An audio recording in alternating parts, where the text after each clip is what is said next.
Dicky, before we start today's podcast, I want to take this opportunity to thank all of our viewers. We have finally reached the 100 mark of subscriber in our YouTube channel. So to all of you guys listening, thank you so much for tuning in and subscribing to us. And for those of you who have yet to subscribe, please do consider doing so. Thank you so much. Thank you for all the months and all the episodes that you have been listening. So you have been supporting us really well. I think it has been 15 coming to our 17th episode already now, and we're happy that we finally have about 100 subscriber. Please help us share the podcast to your friends and colleagues and family and so on, so that we can grow more. I would also like to take this opportunity to wish Muslim viewers selamat berpuasa, happy Ramadan. But yeah, so more and more episodes to come, more and more discussion and topics to come. We need inputs. We need your input. So the more people subscribe to our podcast will help us a lot. So help us spread the word, guys. Happy fasting month and Selamat Hari Raya, guys. And I hope you guys get back to your hometown safely and drive safe on the road. Mm-hmm. So let's get back to our podcast today. We have one of our viewers who approached us to ask us a questions in regard to scuba diving, more specifically about technical diving. I am so excited for this episode. Finally get to talk about technical diving. Not only that, Adam, he is a viewer. He is a subscriber to our podcast. So, in our past episode, we have guests from who we know, who we do our diving with and so on, right? People in the industry. Here we have, yes, people in the industry. He is a diver himself, but he is also a viewer, listener to our podcast. And he came in with his questions and so on. And today he is with us in this podcast. So any of you out there, all of you listeners and viewers out there can also be in our podcast. If you're interested, just let us know, and we are more than happy to have you here in our podcast and just to chit chat and talk about diving. All of you guys are most welcome.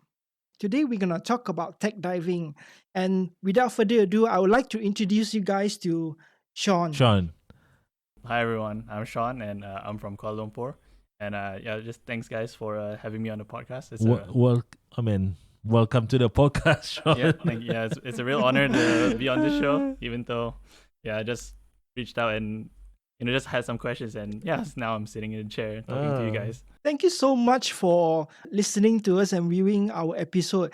He actually specifically said that one of our guests drink 100 plus in one of our episodes. It shows that he actually pay attention to our episode, He can actually pinpoint the drink that the guest drank. I think it was Megan who had 100 plus. And shout out. Yeah, I think so. It was a she or was it a he? Yeah, it was she, but I think it's just like I was just watching 100 plus there. It was just Shout out to Megan. She is currently in the Philippines right now doing her RAC specialty course. RAC, yes. Having a lot of fun at Subic Bay. Yep. So let me get back to you. How do you come about starting scuba diving? It's not really that long of a story, but I think just to give a bit of background, like from young age, like probably 5 years old onwards, like my parents sent me to do swimming class every Sunday, just for be able to swim, just have some good watermanship, all of that, and then somehow that stuck, and then I just kept going for like about 8 years of like every Sunday swimming class.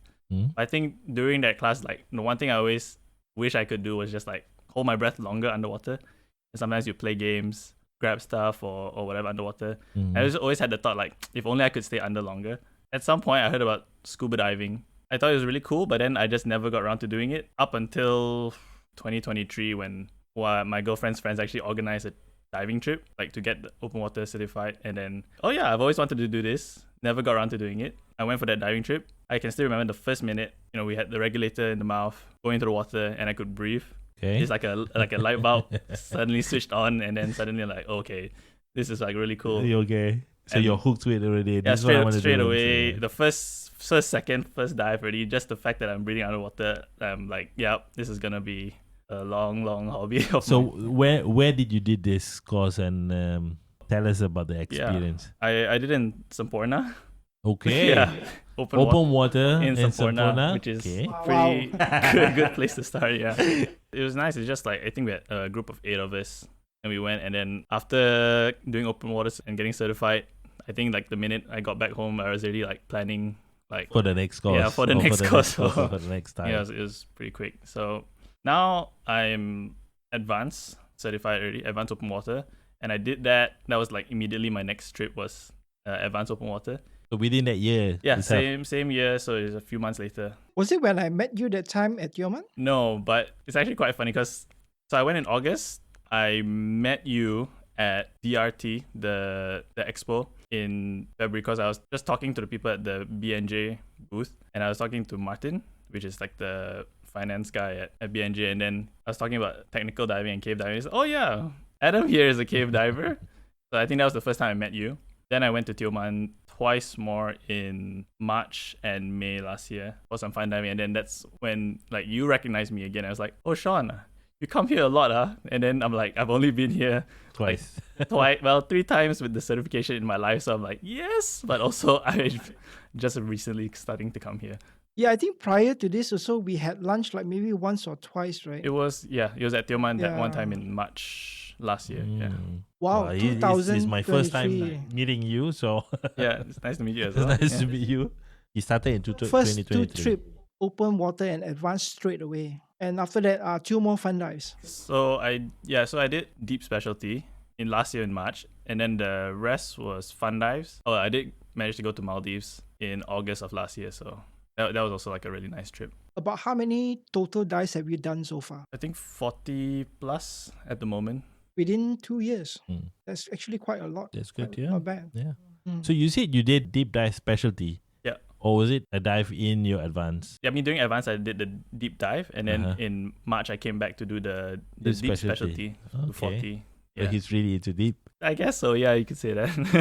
If you remember, what was the maximum depth you went down to, and how was the feeling being at that depth? And yeah. And one of the reasons I did deep specialty is sort of like to get a bit of a taste of like technical diving. You tend to go deeper. It's like one of the things that you can increase when you start taking technical certification. So just to sort of see how I feel if once I go below 30, do I suddenly get a bit more like, it's like, getting deeper now. I need to Anxious be, or, the yeah. NDL is a lot shorter. Instructor I had was Jen, and she was a technical diver already. It just so happened that I was the only person who was doing deep specialty, so I got one-on-one with her. Okay. I actually worked more like doing like helicopter kicks. I actually got to carry like a stage tank Uh-huh. just to feel it out. So I think that was like great, just to not only just increase the depth, but I think more of just like the skills that I picked up during that course. I think it was like definitely very helpful to like improving my dive skills. Okay. And further to that, and you had interest in tech diving, and you wanted to know more about tech diving, and hopefully the possibility of getting tech certified yourself, is it? Yeah, I think it's just like after that first trip to Semporna for my open water, I've just been like consuming so much like YouTube content, social media content, like cave diving, deep diving, wreck diving, all sorts of stuff like that. I think like at heart I'm an explorer. Mm-hmm. Like I like the idea of like going to places where like not many people have been. Mm-hmm. So I think that's how I got bit by that like technical diving bug, and so now I'm starting to try to figure out when I should start going into it. Sean, when you are doing your deep specialties, right? You say you went down to around 35 meters. Did you experience any symptoms of narcosis at the time? It's quite funny because I think they said you're supposed to feel like you're a bit drunk. I didn't really feel that much. I think for me I was just kind of like constantly checking my dive computer, just like, okay, like how much time do I have left? So I don't think I'd experienced much narcosis at that depth. Sounds like you are cut off for tech diving. No narcosis so far. Or maybe it's just so mild that that you don't realize it. So it's not really just being drunk. A lot of the instructors will be able to tell if a student actually have narcosis. One very easy telltale sign is when their eyes are big. Like this, like you can tell that person is in narcosis. And another thing is they lose their focus. foolish behavior. Tunnel vision, as in those are some of the symptoms of narcosis. It's not something that is quantifiable. You cannot measure it because it's different from people to people because we are all biological beings, right? So everyone's symptoms is different. Some people might even get narcosis at 18 meters, 20 meters. Some people get to 50 meters and they don't even get narcosis. So it depends. And it is something that you can actually train for. So the more you dive, the deeper you dive, the more often you dive, the symptoms kind of sort of like will get easier and easier for a diver. Your body is used to it. Yes. So the reason Sean is here today is he has a couple of questions for us in regarding to tech diving. He wants to know if he's ready for technical diving or not. After listening to what he says about his experience in recreational diving, the numbers of dives he has done, and the certification that he has, Dicky, what do you think? What Do you I think Sean think? is ready? There are people who really wants to do tech diving and they learn about the dive itself, the course itself. Sometimes they go and they get to know and they learn about the instructor itself. They do all of this, but they are not sure if they have the attitude and the aptitude for it. Going into, I'm not saying that you are, going into tech diving, one must be very comfortable underwater. Good watermanship is a must. Very familiar with your dive equipment, all of your dive equipment. You need to be very familiar with it. And also the mindset. And I would say situation awareness, your surrounding and all, you need to be able to, you need to have that awareness and your discipline as well. Because tech diving is, one, you are going deep. Second, you are following, I would say, a protocol plan. But if you don't have this discipline, then you go into tech diving, then you are just, not responsible or not cut out for tech diving. So having the correct mindset is really important. There's more to it as well, but I think because Sean has done a lot of research and he has gone down to close to 40 meters and being trained, and he has that interest to learn and to experience. That is all what it needs from a person anyways, because that is the start of the discipline. If you don't have that, then the rest you will just make do and all that kind of stuff. So that's not good, right? The biggest difference for me, I think, what separates a technical diver and a recreational diver is purely the mindset. It's not about the equipments, it's not about procedures, or it's not about anything. To me, I think it's the mindset. When you are diving technical, right, everything begins even before the dive itself. When you are doing recreational diving, most of the time you just grab a tank, put on your equipment, and then you jump down, you follow the dive master. That's about it. And then you come out, do your safety stop. But in technical dive, you know what they say, right? If you are doing, let's say, a 2 hours dive, you need to do 3 times the amount of prep before you get into the water. So basically, 2 hours dive, you need to prepare 6 hours prior. I'm not going to bore you with all the questions, but it's basically planning. A lot of planning involved. Another thing is because what I say the difference in mindset is because a lot of people think that technical diving has to be after 40 meters, overhead environment, all of that. To me, to my experience, I don't think so. I can do a 10 meters dive, I can do a 20 meters dive, but it can be a technical dive as well. Yeah. I can get into decos in 20 meters easily. Yep. I can even get in deco in 10 meters, depending on how long I stay there, of course, right? Overhead environment, Dicky, you and me, we are very exposed to this. Some of our cave diving is less than 10 meters, 20 meters. But we do get into decompression or so. So it's not always about the depth or the equipment. It's more about the dive itself and your mindset. As soon as you become a tech diver, there's no returning, Sean. You cannot get back to become a recreational diver anymore. Even if you're diving single tank, you will have the tech diving mindset already. Because it's totally different. The way the course is run is totally different.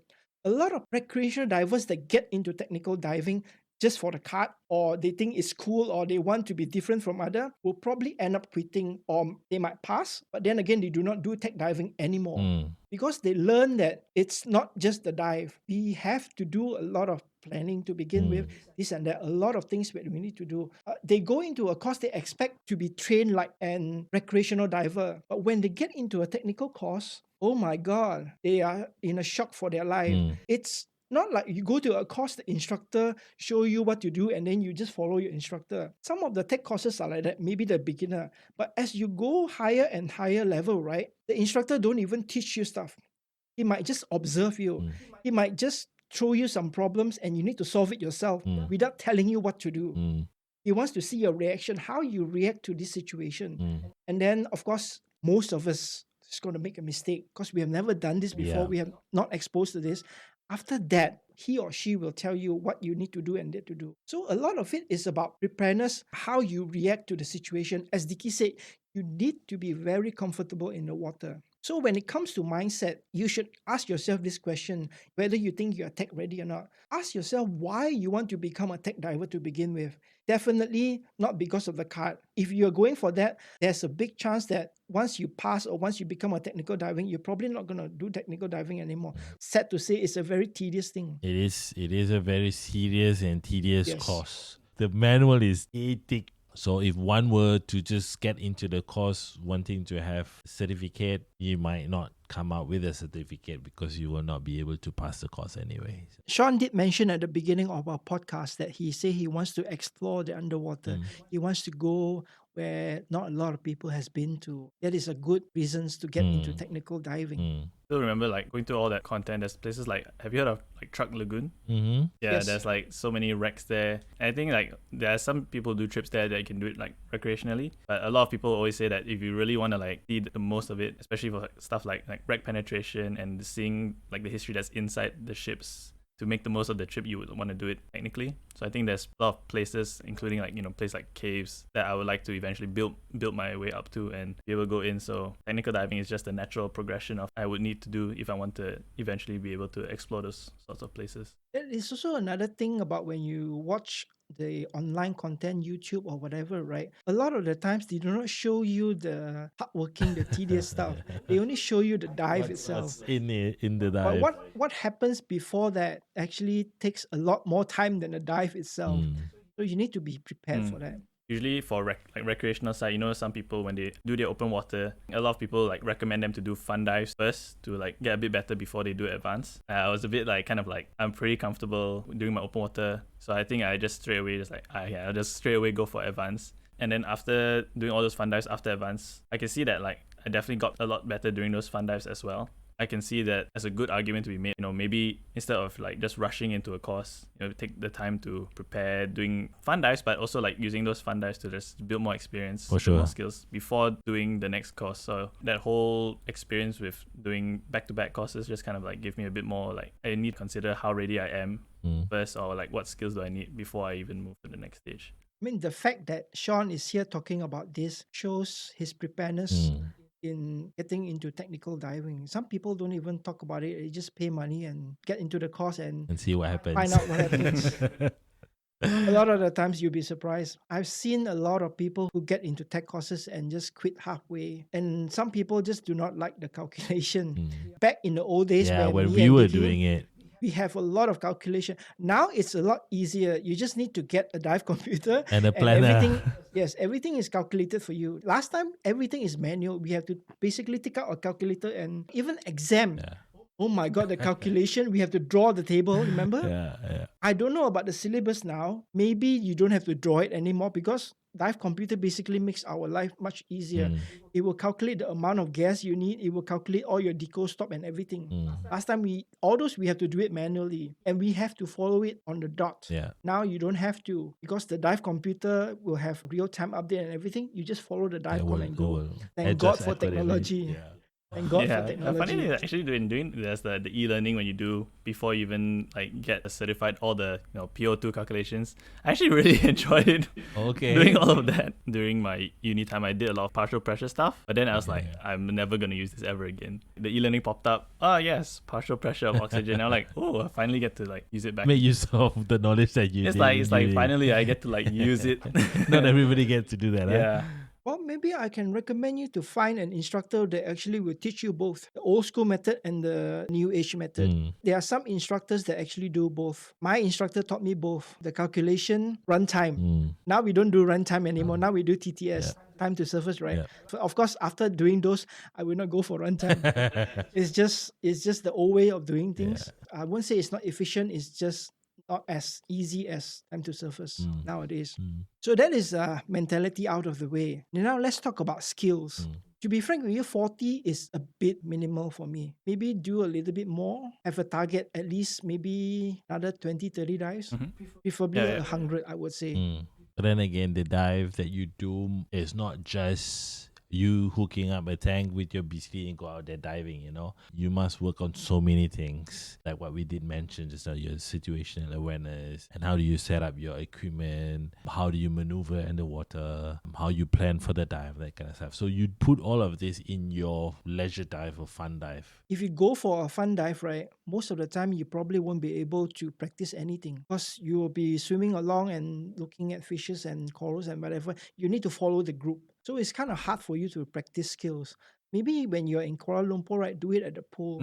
Run all your skills and thing.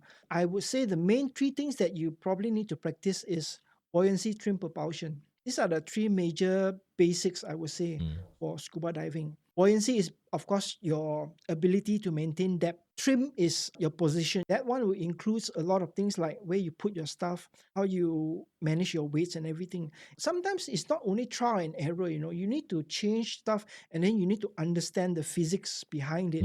When you start tech diving, you might be diving in different configuration at different places all the time. Yeah. So if you don't understand the basic physics of it, it's very hard for you to change your configuration at time, you know. Like diving in side mount and back mount is two different things. I reckon you'll be going for side mount as well.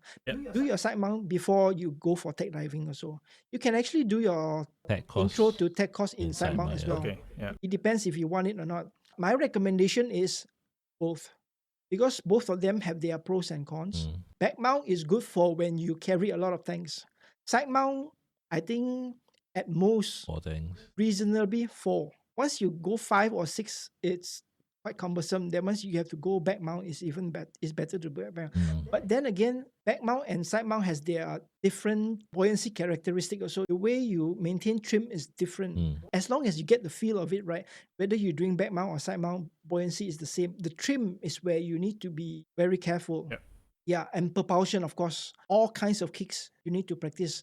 In recreational, the most also we use is paddle and frog kick.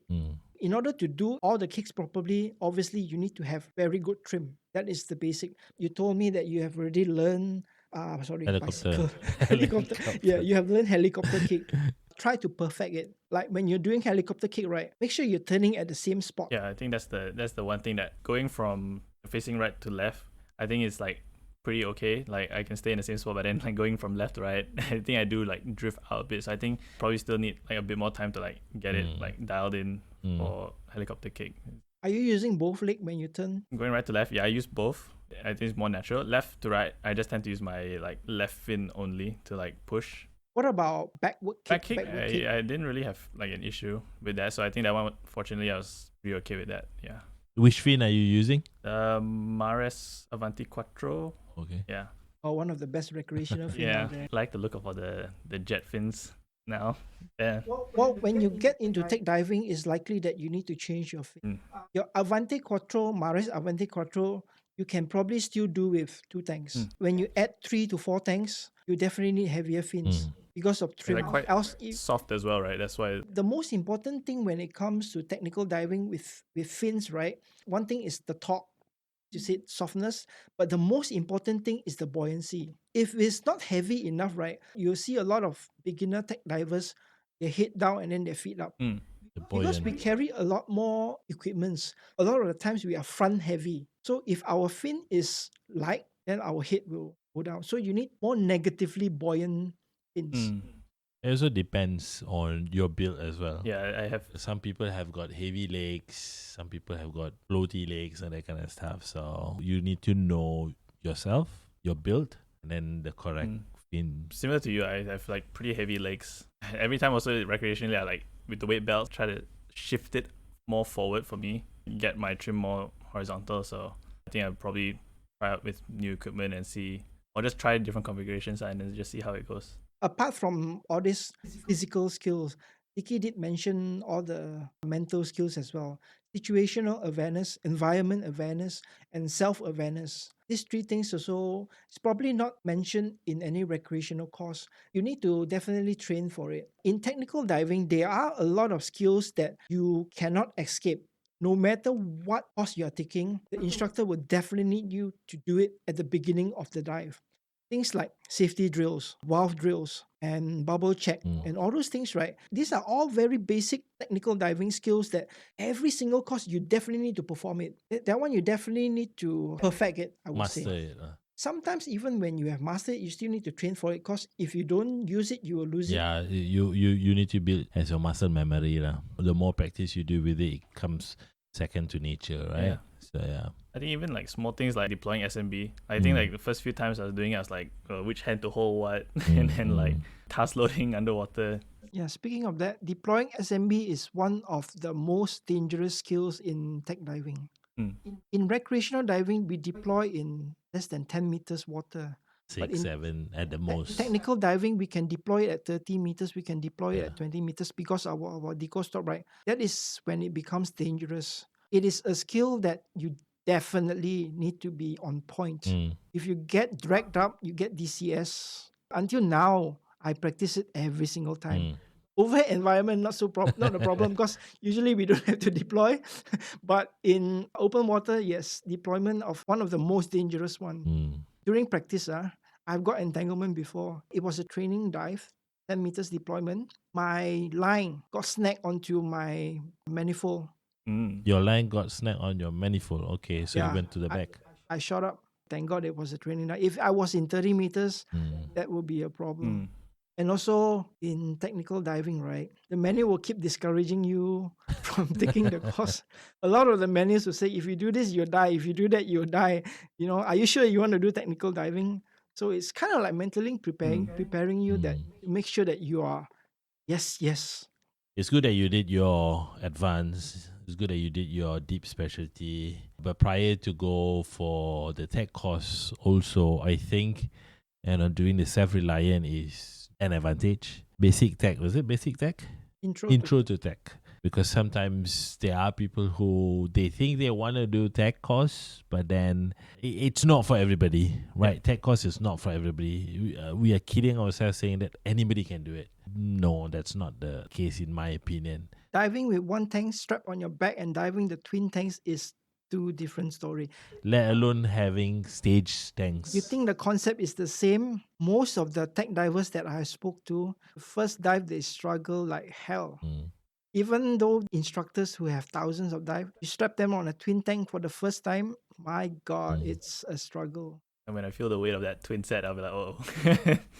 We're pretty Are heavy, you a no? guy, not a big problem. Okay, It should be that's fair. fine. Any of the listeners and viewers out there who think that they want to get a feel of it, trying to dive between tanks, maybe just reach out to us, and because we can offer that to the listeners and viewers, anybody out there. Some of the facilities in Kuala Lumpur, the swimming pools also have twin sets for rental. Yes. You can try it out in Kuala Lumpur Okay, as well. You yeah. don't even need to go to the island.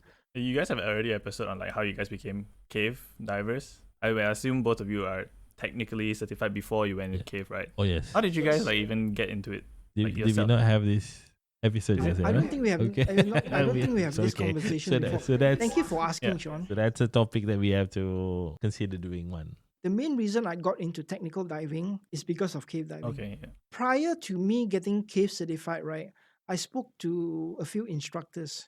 Some of the instructors require me or require their cave candidates to have at least Tec 50 certified or at least Deep Air certified. In TDI terms, I think is ANDP, Advanced Nitrox Deco Procedure. In the manual, yes, you can start cave diving in advance or whatever. Cave instructors have their own requirement as well. So they will not take anyone just because you satisfied the requirement on paper. You have to have a certain skills and certification before they will take you to become a candidate for cave diving. So that is the reason why I got into technical diving. To be frank with you, I'm not really a open water deep diving kind of guy. I don't think it's my forte. I've done it. I don't think I like it. It's tedious, Dicky. The amount of tanks you have, But then again, you have to when carry. we go for cave diving, are it's different. different, right? but- We are, or you are open to go and do deep cave. What I mean is, you have to make the deco worth it. The deco stop worth it. You understand what I mean? Okay. If you go under the ocean, open water, you go to whatever depth, you only see corals and fishes. If And then you come out listen for- to that, you only see coral and fish. Yeah, the amount of decos that you do, it's not worth it for me. You understand what I mean? or not? Unless we are doing a wreck thing. Almost, Or cave you're thing. almost saying like you had enough of coral and fish already. To be frank with you, yes. Yeah. I'm not a wreck guy. I'm more towards cave. So which is why I'm more inclined to go cave than to do open water, ocean dive in wrecks. I'm not even that interested in it. Because the wreck divers, those guys are fanatic with before they even actually like wreck diving, a lot of them actually like the wreck themselves. They like the history behind the boats, the submarines, the planes and all those things, which is why they go dive into the wreck in the first place. I am not that kind of person, so yeah, cave diving is for me. What about you, Dicky? Well, for me, actually, my late father was a naval officer, and I grew up in a base. So I see a lot of water sports being done. So I did swimming, sailing, and so on. So diving is the next step for me, lah. He supplies and he builds deep dive systems, like a wet bell dive system for the military or for the commercial divers and so on. So at a very young age, I was already exposed to this, and I got, should I say this or should I not say this? My first experience was with a rebreather. Instead of an open circuit, my first experience was Your with first a dive. rebreather. Rebreather. Lucky you, bro. Yeah, so my father, he supplies all this stuff, so he carries it for business, right? So I wanted to become a commercial diver. So I told him that, me being naive, saying that, why don't I do this? Because how can you trust other people? I'm your son, I'm in the business, let me do it. And he said, no, I'm not going to let you do it. Blah, blah, blah. Long story short, he said, do your instructorship, and at the most, you do your tech course. That's all that you can, or that's all that I will bless you with, lah. I did the tech course simply because it was a tool, it was a requirement for me to be involved in the stuff that he does. I was supposed to also go for rebreather courses, but I've had a lot of rebreather experience with military rebreather equipment, but no certification with any unit just yet. And in 2008, I decided to, get myself certified. I went and did the course.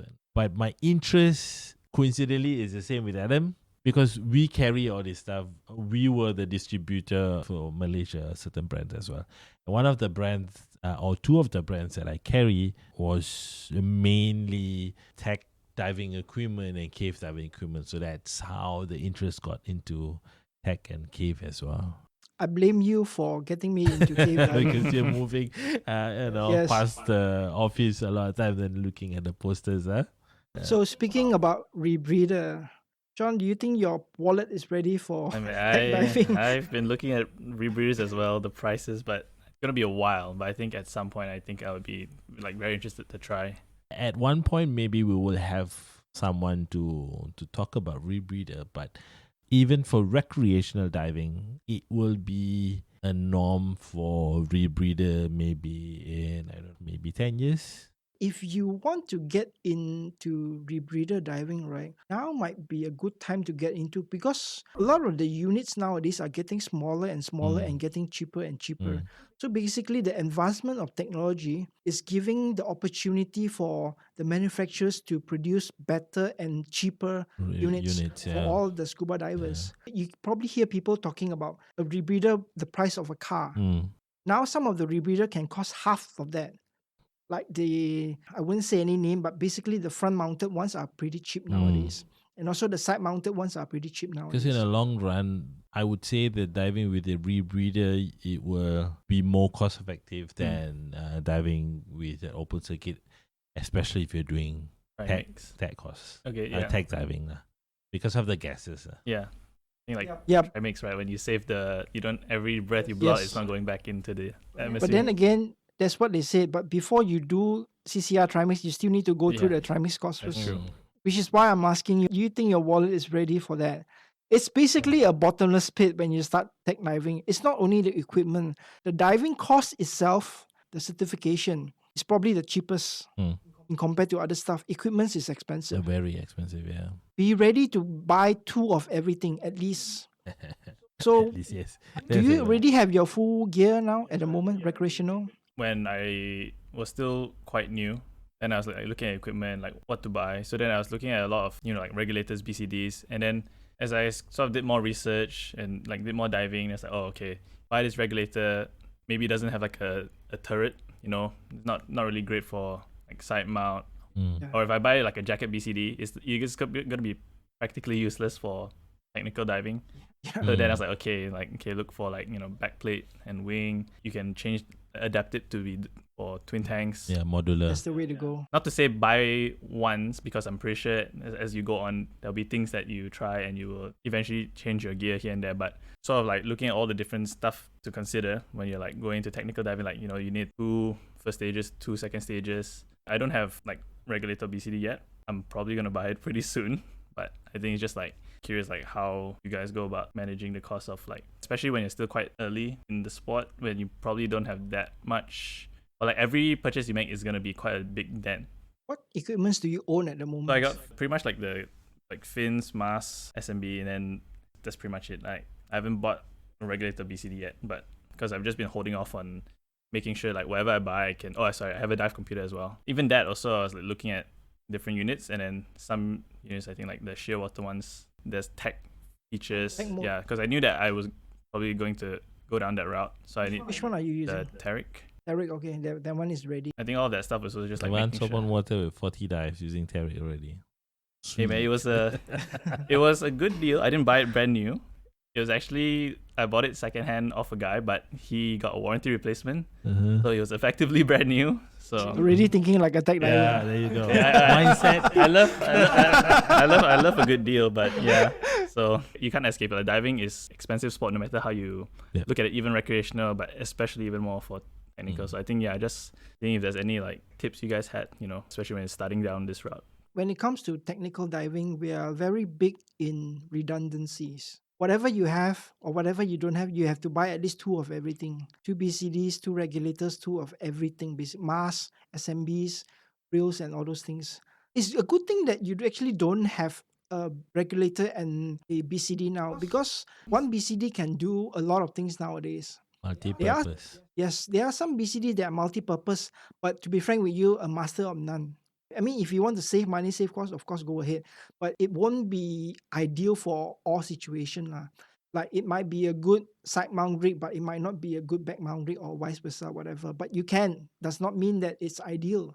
When it comes to regulator, get one with turrets, as you said. It will make your life a lot easier. Those without turrets are usually used for back mount only. You cannot use it for stage tank. You can use it for stage tank, but then again, the routing of the hose and everything will be a problem for you. So think about that. And a lot of the times, and I notice a lot of the technical divers, we don't buy the most expensive stuff. Nope. I don't think you need it, because the amount of stuff that we need, right? We need to save money for the other stuff. Like you can't buy 2 titanium first stage, second stage regulator. That is going to cost you a bomb. And another thing is we cannot use titanium stuff. Yeah. Because of the O2 that we are handling, it creates sparks easily. If you can afford it, of course, go ahead. But then again, we need a lot of stuff. Aesthetic versus reliability. Yeah. You think recreational stuff is cheap, right? Tech stuff is double the price sometimes. So you need to really consider the whole package instead of just thinking 1 or 2 stuff. Accessories, you need a lot of it. Tech divers are known to collect both snaps and double enders. We never had enough of that because we dropped it. We use a lot of it. Reels we need to buy. You know how expensive reels are? Oh my God. Plastic, bro. Cost me 4 digit. I mean, if you buy the good ones lah. But if you don't buy the good ones, it's gonna tangle, it's gonna jam this and that. So it makes your life much more difficult, especially when you're doing a course. Buy something mid-range, not too expensive, not too cheap. In the middle, I think that would be awesome, right? And of course, if you want to save on money, get to know a lot more technical diving friends. Like the stuff you don't have and they are not diving, get it out of them. Yeah, makes So sense. you don't have to buy it, because not everyone is diving all the time. True, yeah. Give and take lah. If you borrow from people, sometimes you have to lend your stuff to the other people, right? Which is why I don't buy the cheapest one, because it will break for sure. We have a lot of lights. The numbers of lights that we have, I lost count. It's so expensive, my God. All the canister lights and all the lights that we use. I had 2 canister light, and then I did not really take care of it, and then the battery just runs flat. Now, Buy a new one, bro. now you will be spending a lot of money on accessories and dive equipment. I have 6 fins. Well, minimum is 2 bladders, right? I had 3. Side mount BCD, I have 3. There's so many makes, there's so many design. You buy them and then you try and then you use and you're comfortable with it. And then suddenly when you are out on a specific project, specific dive, then you think, this is not for me. I need to find something that can do this. So then you look around and buy another or a different set of BCD, It's already very good. But then again, nothing is perfect. Then when you start to progress or when you start to do something, then you have to consider getting one that can fulfill that objective, you see. I think it's safe to say that divers can never save money. You can save money, but the money that you save, you need to use it to buy other dive gear. And that's the thing with gears, right? The more dive gear you have, the more you need to rotate your gears. Yeah. You cannot just buy 1 BCD, 2 BCDs, 3 BCD, and then you just dive one. Because the 2 BCDs that you never use, you put at home, definitely it will spoil. You need to use it in order for it to maintain it. So that's the thing. I have to rotate like diving single tank, side mount, and twin set all the time. You cannot just use one because the other 2, you need to give it some tender loving care, get it wet. You need to use it. It's a time-consuming managing process. Because you need to also know that the equipment that you have with you or the equipment that you purchase is ready for the dive. If you don't rotate and you don't know what's the current situation of that particular product, then the next thing you know when you want to use it, and you cannot rely on that equipment. So that's not a good thing, right? So we must make sure that all of our equipment is ready to go on a dive. What do you think about getting secondhand stuff? Yes and no. I mean, if you can get a good deal on a really good dive equipment, I had my bladder and I've been using it, lending it to other tech divers to use it. And I had it since year 2000, 1999, year 2000. It's still there, it's still going. You service it, you maintain it, it's still in use. Unfortunately, some people use it and they never take care of it. But there are equipment that are really robust, really hardy. Especially the old stuff. Yes. The old stuff lasts longer. Yes. The newer stuff, not that. Yeah, and if you can get that out of a person, it's a good buy. Because not everybody will dive forever, right? Yep. Yeah. I also think it depends on the parts that you buy. Accessories, maybe. I think most accessories you can buy secondhand. Of course, I'm not talking about bow snap and all those things. Those things are cheap change you can buy. What I'm talking about is accessories like reels. SMB, no lah, buy new one lah. Sometimes even exposure suit, I think secondhand is okay. Not dry suit. Talking about exposure reels, suit as in fins. wet ones. Fins is okay. Yeah, I think like critical stuff like regulators and BCDs, sometimes it's like you're not sure what it's been through. BCD, I would buy new ones. BCD, So BCD. those, Regulator actually lasts a long time. Yeah. Most of the tech divers will know how to service their own gear. You need to know how to service Yes. your own gear, Yes. top to bottom. You need to invest on tools that be able to service yes. your own gear. Because nowadays, servicing gear costs around, my God, 500-600 ringgit. Imagine if you have 4 regulators, you don't know how to service it yourself. The amount of money you pay, you can buy another new regulators already. Yeah. You need to learn how to service your own gears. Being able to do that, so basically you can buy second-hand regulators. yeah. But BCD definitely buy new ones. Yeah. Those are like Yes. the critical items. It's like you just want the, I guess, peace of mind sometimes. Yeah, mask also buy second-hand can lah. Yeah. No problem. For me, I have to still get the prescription anyway. Or you're using prescription. Yeah. Okay. I mean, even if I take it, Then you have I can to still, custom. Yeah, like when I pay for the prescription lens, it's basically like double the price. Yes. So basically, I just bought the equivalent. It's more expensive than the but mask it's just, itself. It's just, actually, masks in the overall grand scheme, the cost is not too bad. I guess that part is just like I accept But it already. as Yeah, I said, when it adds up, it it costs does. a bomb. Everything adds up, and yeah. Then you need to get 2. Yeah, Not so only one. in the pocket in case. Redundancy. Yeah, At least 2. Some regulators have the option to buy overhaul kits. What do you mean by overhaul? Well, like the The parts first stage, inside. part of the first stage, you can change and buy a new one. Not just the O-rings and the seats and everything. Like basically Yes. the mechanism itself. Exactly. Only certain brands and certain model from a brand we'll sell to will you. have that overhaul. Equivalent like a major Yeah. car service, like after a certain. Okay, yeah. When you buy a service kit, it only comes with O-rings and seats.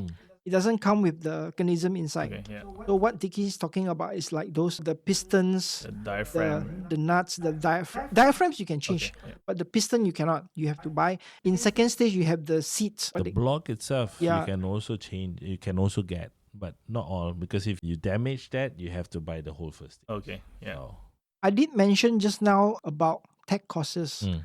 and I say that is probably one of the cheapest thing in tech diving. Cost, yeah, The cost it's itself. really not that expensive. To be frank with you, I've been searching around elsewhere, everywhere, right? Most of the places sell dive courses almost at the same price. The only difference is sometimes on how they package it. Some courses come with everything, including accommodation, food, everything. You don't have to worry about anything. Some only comes with the cost. Some instructors will charge you per day. When you are taking tech courses, right? I think roughly per course maybe gonna cost you every level usually $800 to $1,000. Just the course itself. Yes, And then certain costs might be more expensive, certain costs might be cheaper. The people who charges per day usually is $250 to $300 per day. Roughly the same actually. The well-known instructors, the popular instructors will definitely gonna charge you premium, a bit more.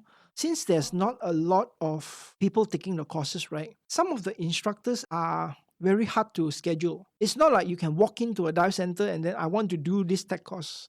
Usually it doesn't work that way. You need to book in advance. Especially the good instructors, right? You need to follow their schedule instead of they calling your schedule. come again after 2 years. Yeah, you need to be prepared with that. So if you are planning to do this course with this instructor, let's say, approach them a year ahead, and then they will tell you, okay, I'm free this time, this time, this time. Most of the tech courses does not include equipments. So you either rent it or you have your own. Eventually, you still need to buy your own, right? So you save up on the rental. But if you rent, then of course the cost of starting the course It's will cheaper. be much lower. It's up to you whether which route you take. Equipment is definitely not included and you need a lot of it. Some do provide equipments. You need to look for them. Usually the independent instructor, the popular ones, no. They'll give you a list. You need to get it yourself most of the time. Of course, you can rent it, but it's expensive if you rent. They count per day one. It's not per course. Because sometimes in tech diving, they don't know how many days they're going to teach you. In recreational diving, usually it's 4 days, 3 nights, 3 days, 2 nights, whatever, right? In technical diving, they do sell it like that. But a lot of the times, it actually different from what is scheduled, depending on your development. And also, it depends on the location that we are going, right? If you're doing a wreck or if you're doing a cave dive, then it's going to depend on a lot of things. I guess like good thing you just kind of like mentally prepare that you might possibly need For to add on a sure. few days if you have to. For So it's just good sure. if you could have that in the back of your mind in case. Yeah. Yeah, definitely. There will be extra costs. A lot of the times you probably need to travel overseas to do courses, especially the high-end ones. You can do 40, 45, 50, 55 here in Malaysia. We have the depth for that. But then again, if we talk about wreck and cave, it's very likely that you need to fly overseas to do it. Yeah. It depends on the people that you go with. If you're going with alone, then you can choose yourself, right? I have people that go diving with me, technically wise, that stays in very posh place, and then I have people that stays in basic place. So it depends on your needs. I would probably pick somewhere in the middle to basic, because the amount of money that you pay for a posh place, right? You don't get to spend the time. Yeah. Basically, you are going back there to sleep, wake up, have breakfast, and you leave. So, like, it's kind of like a balance, right? It's like either you take this amount of money and spend it on doing more dives, Yeah. or you stay You nicer, waste but it then on you do like on the less dives. accommodation. Yeah, I rather use the accommodation money to buy better yeah, gears yeah, that's true. than to stay in a better place, because you don't get to use it. And then you are so focused in diving and in your course, right? You won't have time to use the Amenities facilities. of Yeah. facilities, yeah. You've been diving the whole day. You think you want to go into the swimming pool? Hell no, I'm not going to go, Just want right? to sleep. Yeah, exactly. The most also is sleep and have breakfast. Yeah. And then most of the time you're out of the hotel. Mm. Food wise, it's not something that you get to choose, Yeah. to be frank with you, when you're doing tech diving. It's where you're at. When we are doing cave diving, it's mostly packed lunch or whatever. Yeah. Because we are in such remote places that there are no restaurants a few miles away. So we need to, pack lunch, go. Logistically, a lot to say about that one. That one is basically time. You're paying for time. Mm. Whether you want to fly there, direct flight, or you want to take a few, Connecting flight. that one is up to you. Mm. Thing that you need to consider most when it comes to tech diving is luggage. It's going to be at least 30 kg, bro. Some airlines don't even provide 30 kgs. Maximum 30 kgs, some 25 kgs. Mm. If you only buy 30 kgs and you have 35, 40 kgs, you have to go there and you have to pay extra. So extra cost for you that you probably cannot anticipate, that one. Yeah. And of course, missed flight and everything. We are so So used to it. yeah. When you have luggage, right, the least connecting flight, the better, the cheaper it is. Yeah. Because every connecting flight, you need to buy luggages. It's gonna add up. Sometimes even if you pay more expensive for the direct flight, but your luggage probably gonna be cheaper. So you need to weigh between these two. And I also imagine that if more transfer you need to do, there's also a chance that some of your luggage might go Yes. missing. Yes. So Yeah. and that'll be Yes. the worst because you Yeah, can't do your. we have quite a few of our tech diver friends, cave diver friends who they lose their dive gears and so on. You know, I said you are just basically paying for time and of course the safety of your Yeah. gear. Wrap your bag all the but then time. again, sometimes there are locations where you have got no No choice, choice. but you have to take connecting flights. Yeah. And our foreign tech colleagues are more experienced than us, definitely, and so on. So what they do as well is they courier their equipment ahead of time. Apparently, that's Ah. cheaper and safer. I think it will be cheaper. So they Actually, send, maybe we should try that next time. they send it way ahead of time. They know that the item is there beforehand, and then all they do is when they come with them is just to Backpack, bring go. backpack, or maybe they have like one or two redundant item with them. Done. You see how much is the courier service, the price? I reckon it's definitely going to be cheaper than luggage. Yeah. On the airplane, Ah, now for from sure. the airplane. For sure, yeah. Good idea, bro. He flew. That's how he does it. If you're adventurous enough, drive to the location, some of the location that you have, cross country. Those tech divers that is going to Thailand, Yeah. Mm. instead of taking 1 hour flight, they They drive drive. 8 hours. Yeah. Fair To enough. save Yeah. costs. You just load up everything in the car and go. Yeah, I mean, it's definitely cheaper. Yeah. It's just that whether you're willing to sit like for But 8 hours. it depends lah. Like some people with full-time jobs, obviously they cannot do that, right? You need to at least have 1 or 2 extra Two days extra, that's why traveling lah. just to do that. But people like working, they have to have extra leave. Then maybe paying might be the best options for them. As you go further, then you probably learn more tricks and trade. Like even now today, we're talking about carrying our stuff instead of taking it with us on the plane. Any other questions so far, Sean, regarding these few topics? Thing that you mentioned just now, like going on a trip, deciding who's gonna, like what type of trip you want to go on. Thank you so much for watching to the end of this episode. I hope this podcast has been informative and useful to you guys.